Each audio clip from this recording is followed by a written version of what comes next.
Era un secreto a voces que Johnny Cardoso era el medio centro elegido por el Atlético de Madrid para conformar su centro del campo de cara a esta nueva temporada. Un fichaje que se venía pidiendo a voces, a gritos, que creo que nos encajaba un poco a todos, a no ser que sea bético, que entonces evidentemente no te hará hecho demasiada gracia, pero bueno, sí que es un jugador que en clave Atlético de Madrid creo que nos encaja a todos.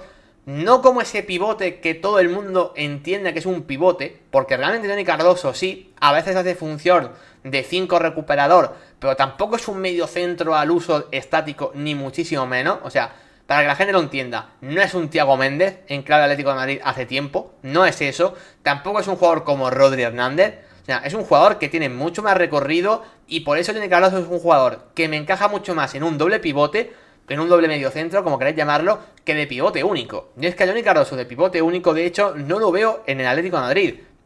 Pero sin embargo, en el 4-4-2 o 4-2-3-1 que podemos ver en clave rojiblanca, a Johnny Cardoso sí que me gusta, acompañando en teoría a un Pablo Barrios o a un De Paul, que no va a ser el caso porque parece que De Paul se va a ir, pero ya me entendéis, acompañado de un futbolista, ¿vale?, de otro perfil distinto.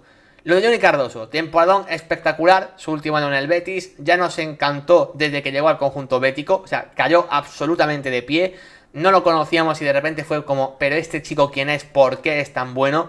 La temporada pasada empezó a regular, se perdió algunos partidos y demás por también un tema físico, pero en cuanto cogió continuidad fue básicamente de los mejores jugadores de la liga en su posición.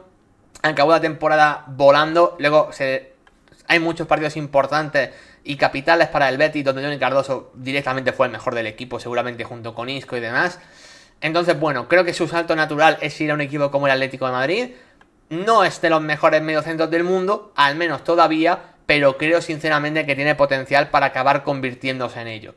La verdad, no creo que sea un jugador que le falten muchas cualidades para acabar siendo un futbolista diferencial en su posición. A partir de ese punto, en clave Atlético de Madrid, la operación, 24 millones de euros en teoría ya fijos por el traspaso, los cuales hay que decir que en Internacional de Porto Alegre, equipo del que vino, ¿vale?, hace año y medio, seguía teniendo parte del porcentaje del futbolista, así que parte de ese dinero se va para el Internacional de Porto Alegre.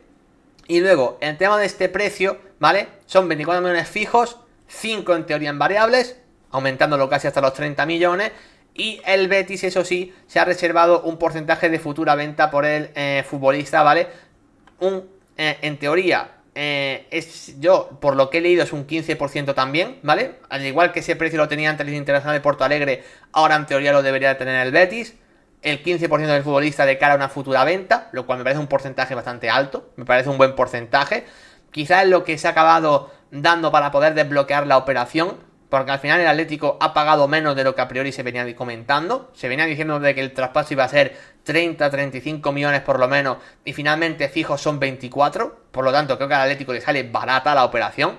Y creo que Johnny ha demostrado ser un jugador superior a esos 24 millones, sinceramente. Pero bueno, ese porcentaje de futura venta seguramente sea lo que haga que la operación se haya desatascado, y una operación que tenga que hacerse ya, sí o también, sobre todo en clave Atlético de Madrid. A ver luego el Betis con qué se refuerza, porque tendrá que fichar mínimo uno, incluso dos centrocampistas para poder sustituir la baja de Johnny Cardoso, ya lo comentaremos. Pero en clave Atlético ya hemos hablado mucho del futbolista, lo bien que encajaba, en cualquier reconstrucción lo teníamos que meter porque es que parece un jugador que sobre todo va a ayudar mucho al segundo centrocampista. Va a ayudar mucho al segundo centrocampista que rinda mejor, en teoría Pablo Barrios.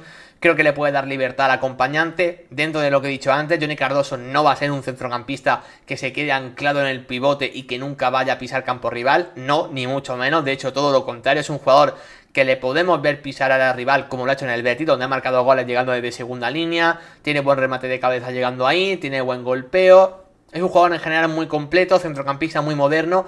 Y creo que eso lo hace ser el tipo de futbolista que en cualquier otro contexto a lo mejor lo tienes que fichar por 50-60 millones de euros. Yo creo que va a ser ese futbolista de aquí a 1-2 años. De hecho, aquí creo que hemos tenido un poco la suerte de que se sigue quedando en la Liga Española y me parece un futbolista que lo podría haber fichado cualquier equipo Premier por 50 millones. Lo creo firmemente. Para mí que se quede al menos en la Liga Española y más en un equipo que necesitaba este perfil de futbolista, a mí personalmente me encanta, creo que encaja de locos, la verdad, dicho así vulgarmente. Simplemente, bueno, pues el pobre Betis a ver cómo se refuerza ahora después de que, bueno, le han quitado a Johnny, le han quitado a Jesús Rodríguez, a ver qué fichan y demás, si llega Antonio o no. Pero bueno, al menos en clave Atlético de Madrid, por fin se ha dado el fichaje de Johnny Cardoso. Creo que pocas dudas de que apunta a titular absolutamente indiscutible.